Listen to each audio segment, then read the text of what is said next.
Good afternoon, friends. Whenever I give a talk at so many colleges across in India and Mumbai and abroad, there are so many questions which come abroad. And many times, if the specific question which comes when I'm outside India is that, why is the media in India so derogatory? Why is it so leftist? Why is it so liberalist? Why ultimately it actually removes that very tradition of the Vedic culture from the roots of India? Why is media so negative? So I just thought of sharing something with you. Abdul Kalam, the ex-president of India, passed away, and he was in Israel, and he wrote a very beautiful article that in that day where he was there, the Hamas bombed Israel. But still on the newspaper, the first heading which was there was of a beautiful new invention that the Israeli people had done. It was not about the number of people who were killed or of the bombing of Hamas or any wrong thing or negative thing for the people. So today, unfortunately, the media is so wrong. It just depicts the negative and the negative all the time to create a mindset in the mind of Indian to be thinking about his own nation in a very derogatory way. So let's think, why is it happening? And I've got some answers for you. The answers are here. Let us see the ownership of different media agencies in India. Number one, NDTV, a very popular TV news media. It is funded by Gospels of Charity in Spain, supports communism. Recently, it has developed a soft corner for Pakistan because Pakistan president has allowed only this channel to be aired in Pakistan. Indian CEO Pranav Roy is a co-brother of Prakash Karat, General Secretary of the Communist Party of India.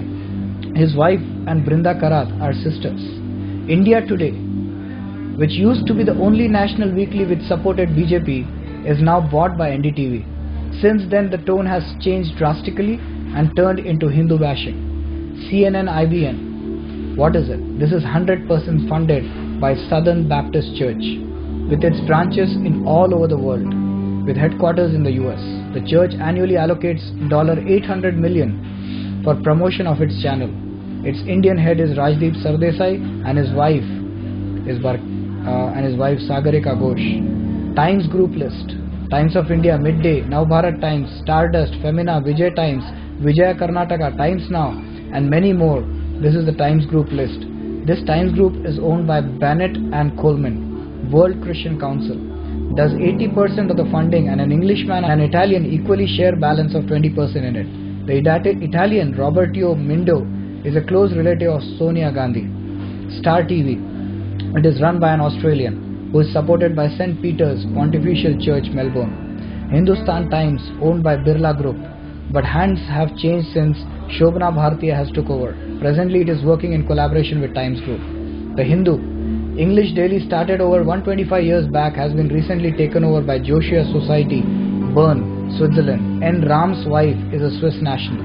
Indian Express, divided into two groups, the Indian Express and New Indian Express, Southern Edition. ACTS Christian Ministries have major stake in the Indian Express, and latter is still with the Indian counterpart. Enadu, still to date controlled by an Indian named Ramoji Rao. Ramoji Rao is connected with film industry and owns a youth studio in Andhra Pradesh. Andhra Jyoti, the Muslim party of Hyderabad known as MIM, along with a Congress minister, has purchased this Telugu daily very recently. The Statesman, it is controlled by Communist Party of India.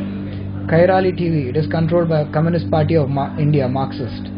Matrubhumi, leaders of Muslim League and Communist leaders have major investment. Asian Age and Deccan Chronicle, it's a Saudi Arabian company which holds stakes, and the chief editor is MJ Akbar. Gujarat riots which took place in 2002 where Hindus were burnt alive, Rajdeep Sardesai and Barkha Dutt, working for NDTV at that time, got around $5 million from Saudi Arabia to cover only Muslim victims, which they did very faithfully. Not a single Hindu family was interviewed or shown on TV whose near and dear ones had been burnt alive in Godhra. So, the ownership explains the control of media in India by foreigners. The result is obvious. Ponder over this. Now you know why everyone is against the truth. How very sad. Don't forget to share. Let the truth be known. Thank you very much.